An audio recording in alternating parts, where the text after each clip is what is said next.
Hello, my name is Mariell and I will be presenting about Unit D. So imagine you're finally at your last stage of your teaching career and skill, which is mastery. And you, as a teacher, are able to manage your classroom, teach your classroom, but now it's designing effective lessons and assignments to lead your students to success and a bright future and achieve their goals. But how are you able to do it? And this is what I have learned in Unit D that enhances a teacher's skills in effective teaching and learning and leading their students to success. And the three concepts that I will be talking about is creating an effective assignment, writing objectives, and Cornell note-taking method. The first concept is creating an effective assignment for the students. There are 4 steps to create an effective assignment. And the first is to determine what you want the students to accomplish. Ask yourself repeatedly, what do I want my students to learn and not what am I going to cover? Because at the end of the day, the assignment is for the students to learn and clearly understand the topic and lessons, and it is not something for you. The second step is to write each accomplishment as a single sentence. It's important that there are clear and concise sentences that state what is to be accomplished and learned by the students. This allows students to know what they're aiming for and what they're expected to learn. These are also called objectives. And the third step is to give students a copy of the objectives. This allows them to realign and refocus. They're able to look back into the objectives and also take control when they know what objective they're responsible to learn. And the last step is to post or send the objectives home with the students. You can write the objective on the board and point at it when beginning a lesson so that the students are aware of what they're learning and why they're learning it. And refer to the objectives so that the students can check which ones they have already learned and are still learning or still need to focus on.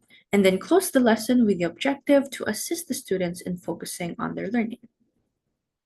And then the second concept is writing objectives. So objectives are important because they are classroom learning targets and it allows students to know what they're aiming for, thus knowing what they're responsible for learning.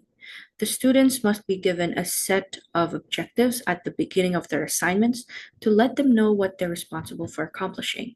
And the objectives give purpose to lessons, and students are able to get more things done when they know what they're going to do and what they're doing. So there are 2 purposes of objectives, which is to tell students what is to be accomplished and tell the teacher what is to be taught. So the learning objectives can be created using the Bloom's taxonomy level chart. And for the first one at the very bottom, as you can see, is remember or knowledge.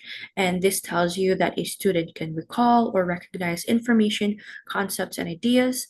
And some verbs that you can use when creating your objectives are define, identify, list, and name. And for comprehension, which is the second tier or understand, tells you that a student can grasp and interpret prior learning. And the verbs that can be used for this is describe, explain, and interpret. For application or apply, tells you that a student can transfer selected information to a life problem or new task with minimum directions. Some verbs that can be used are apply, construct, demonstrate, determine, and show. For analysis or analyze, it tells you that a student can examine, take part, classify, predict, and draw conclusions. The verbs that can be used to create your objectives are construct or analyze, compare, and contrast. For synthesis, it tells you that a student can originate, combine, and integrate parts of prior knowledge into a new plan, proposal, and product. Some verbs that can be used are construct, create, plan, and analyze. And lastly, for evaluation it tells you that a student can appraise, assess, or criticize on the basis of specific standards and criteria. And some verbs are evaluate, justify, and defend. And the last concept is the Cornell note-taking method. So this is a skill that helps students achieve. Um, Note taking is not only used in the classroom, but anywhere and everywhere that needs something to be learned or grasped. We may take notes at a meeting, a show we are watching, and take notes on how to cook a dish. And taking notes is not only for a classroom, again, but it is a necessary skill that can be used anywhere to collect and record ideas and information. So the kernel note-taking method is an effective type of note-taking that easily organizes information.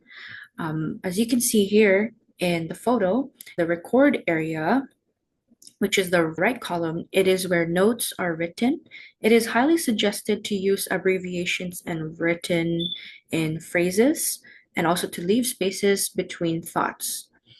In the reduce area, which is on the left column, that is where simple phrases, keywords, and key points are written based on the notes that were recorded in the right column. And lastly, the review section is at the bottom of the page, and this is where the summary of the notes are written. You can also write questions that still remain in while learning the lesson and ideas that need to be further researched on. And these are the three concepts that help and allow the teacher to lead their students to success and a bright future.